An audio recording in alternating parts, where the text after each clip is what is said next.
Tekana umunezero ntangere vyo gusubira kubana namwe banywanyi bacu muriko murabana natwe makuru n'ibiganiro vya misi yose tubandanya gushikiriza kuri no mbonesha kure yacu ari nayo yanyu Muhuza TV. Uyu ni umwe tugiye kubageza ko amakuru biriko biravugwa bigezwe ko muri kano kanya. Namakuru tuza kugaruka ku vyatangajwe n'umushikiranganji wa mbere Lieutenant General de Police Gervais Ndirakobuca, aho bwiwe yivugiye ko abarundi aribo bonyene bazozamura igihugu kuko imfashanyo zitangwa atarigera abona ico zimariye Uburundi. Nako kandi turaza kugaruka ku vyatangajwe n'umukuru w'inama nshingamateka Nyeniteka Daniel Gerase Ndabirabe, abona ko ingorane nyamukuru zituma Uburundi butavaho buri ari ubunebwe buri mu Barundi hamwe no gushira imbere abantu badafise ubushobozi bwo gutunganiriza abene gihugu. Ibi vyose tukaza kubigaruka ko mu buryo burambuye, ariko imbere yuko tubageza ko ano makuru reka tubanze tubabwire ivyabaye mw'ijoro ryaheze, aho umukenyezi yaraye afashwe kuri parking ya Kotebu. Hari ubutumwa bwaraye budushikiriye buvuga umukenyezi yahagaritswe nk'unyurujwe kuri parking Kotebu Bujumbura. Uyu mukenyezi akaba yafashwe hafi saa 8 nyuma y'umutaga. Ati ubwo butumwa bugira buti: muratabariza umuntu w'umudame tutamenye afatiwe kuri Kotebu ku agence imbere ya Volcano. Mu buryo buteye amakenga uyu mudame yasa n'uwuduze naho atasakoshi yari afise.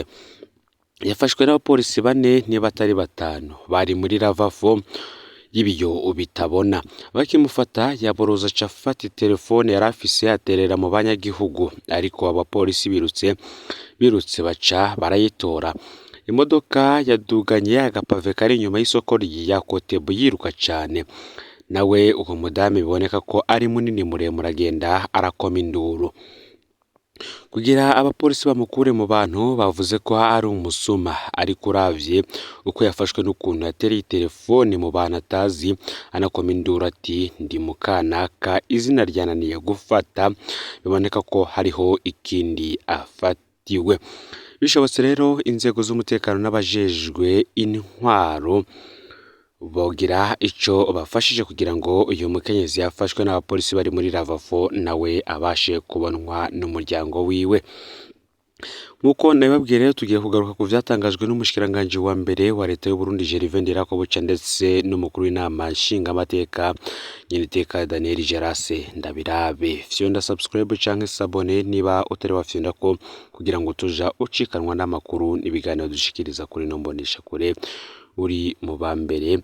Ni Umuhuza TV nkwakaze mwidonido yano makuru. Gervais Ndirakobuca ati abarundi nibo bonyene bazozamura igihugu kuko imfashanyo zitangwa atarigera abona ico zamaye Burundi. Leta y'u Burundi nta cizere kinini ifitiye abayifasha mu iterambere. Izo zashikirijwe na Gervais Ndirakobuca, umushikiranganje wa leta y'u Burundi, mu gihe yararamutse ashikiriza imbere y'inama nshingamateka na nkenguzamateka ibikorwa yaranguye mu mezi 6 aheze. Gervais Ndirakobuca yavuze yuko imyaka ari myinshi Burundi buronka imfashanyo ariko ataco zungura Burundi. Umushikiranganje Ndirakobuca ati abarundi bonyene bazozamura igihugu. Gervais Ndirakobuca yagize ati nibaza yuko ikizohagurutsa iki gihugu cacu kizoba cavuye muri twebwe nyene, kuko abafasha Burundi mu vy'iterambere kuva tutaranavuka bamyeho, mugabo bagumye bavuga iterambere ry'u Burundi, muga iryo terambere ntaryo turabona. Nibaza yuko dukwiye gukanura amaso tukabona mbe izo mfashanyo aho twazironkeye zakuye Burundi hehe, zibushikana hehe. Nyimba atantambwe turatera ntitugume twizeye yuko aribo bazoza guhagurutsa igihugu cacu. Igihugu cacu ni twebwe nyene tuzocihagurukiriza. Naho umushikiranganje wa mbere avuga ivyo, abakurikiranira hafi ivy'ubutunzi bw'u Burundi babona ko nyabona imfashanyo zitangwa n'amakungu ku Burundi ziba zigirira ikimazi kinini igihugu, ari hamwe ingeso yo gusesagura amatungo ya leta hamwe no kurya ibiturire vyorandurwa imizi mu gihugu. Kuko kandi nababwiye hari n'ivyatangajwe na Nyeniteka Daniel Geras Ndabirabe arongoye inama nshingamateka. Uyu we akabona ko ingorane nyamukuru zituma Burundi butavaho buri ari ubunebwe buri mu Barundi hamwe no gushira imbere abantu batabishoboye. Kuri uyu wa gatatu w'iyi ndwi, igihe umushikiranganji w'ikigega ca leta yararamutse ashikiriza abashingamateka icegeranyo kijanye n'ingene amafaranga yakoreshejwe muri leta mu gice ca kabiri c'umwaka w'ibihumbi 2022 ushira w'ibihumbi 2023, bikaba vyaragaragaye ko hari bitagenze neza, ari nazo zatumye umukuru w'inama nshingamateka akarira indongozi hamwe na bamwe mu bakozi badakora. Kubwa Daniel Geras Ndabirabe, ingorane nyamukuru ngo zituma Burundi butavaho buri ngo n'ubunebwe hamwe no gushira imbere abantu batabishoboye. Yagize ati bamwe mu bakozi bishinga kwicara mu biro barya imirete bakanywa ivyayi, abandi nabo bagahanyagura ibitumbura binini ugasanga barekuza inda ibikanu.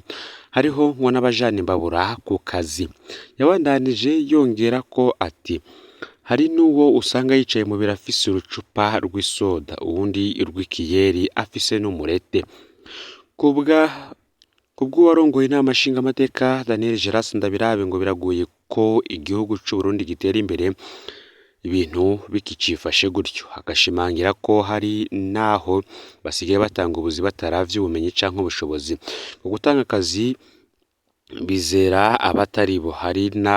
Hariho n'abiba amadiplome abandi bakarya ruswa, akaba ariko Daniel Geras Ndabirabe yavuze. Kandi ikibazo cyo gutanga ibiturire kugira ngo umuntu aronswe akazi akaba ari ikibazo n'ubundi benshi mu bene gihugu bidogera bavuga ko ariyo ngendo izingamitse indongozi nyinshi ngaha mu gihugu c'u Burundi. Naho kandi ubuserukizi bw'u Burundi mu gihugu ca Afrika y'Epfo buhagaritswe mu mutima n'ibitigiri vy'umurengera vy'abarundi bapfungirwa mu mabohero yo muri ico gihugu. Ivyo bikaba biri mw'itangazo umuserukizi w'u Burundi mu gihugu ca Afrika y'Epfo yashize ahabona. Alexis Bukuru agabisha abarundi baba mu gihugu ca Afrika y'Epfo kwirinda kurwa mu makosa yo kuba muri ico gihugu ata vyangombwa bafise, kuko ngo ibitigiri vy'abarundi bapfungirwa mu mabohero ya Afrika y'Epfo bitera biduga. Ambasaderi Alexis Bukuru amenyesha ko abapfungwa usanga hari abagizwe kuba muri ico gihugu batabifitiye uburenganzira hamwe n'abo usanga barenze ikiringo ntabanduka co kugaruka muri Afrika y'Epfo. Ikindi ngo hari n'abandi bafunzwe bagirizwa izindi nyifato mbi zijanye n'ubusuma, kwagirizwa gufata ku nguvu abigeme n'ibindi. Ivyo rero biza vyiyongera ku bandi barundi usanga bapfira mu masanganya yo mw'ibarabara. Iyo umuserukizi agatera kama abarundi bose kwirinda kurwa muri ivyo vyago no kumenya neza amategeko y'inzira ku batwara imiduga n'amapikipiki. Ngo kubijanye n'abazica amatwi ntibabikurikiza, Ambasaderi Bukuru akamenyesha ko atakigongwe ko bazokwagirwa n'ayo makosa, kuko ngo abategetsi bo muri ico gihugu bavuga ko barengewe n'abantu benshi baba muri iki gihugu ata vyangombwa bafise. Ariko uyu muserukizi yarangije asaba ko abarundi bose bari muri ico gihugu ko baja kwiyandikisha ku ndongozi zabo kugira ngo ubuserukizi bushobore gufasha mu mwanya muto ababitura muri bene ivyo bihe. Ni mu gihe kandi hari andi makuru avugwa, hari havuzwe ko muri Afrika y'Epfo hari abarundi 90 bapfungiwe mu busho bwo muri ico gihugu, hakaba harimo kandi 3 boba baramaze no gupfa.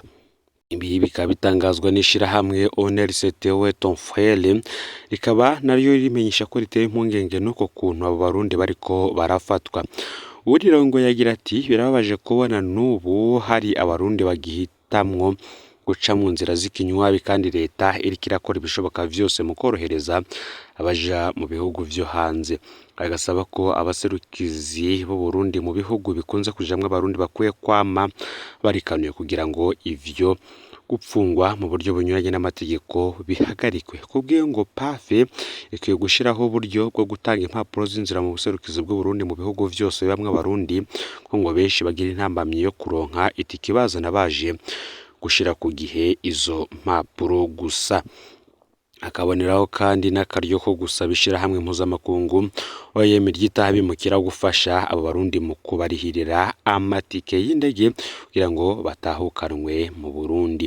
Ayo niyo makuru yaragizwe ko muri kano kanya rero fyonda subscribe canke sabone niba utari wafyonda ko kugira ngo tujucikanwa nayo dushikiriza. Sangiza no makuru bagenza kandi baba baherereye hose kugira ngo batuja bacikanwa nabiriko biravugwa bigezwe ko ngaha mu gihugu c'u Burundi hanze mbeze igihugu c'u Burundi ndetse no makungu ya kure no Muza TV muhezagirwe.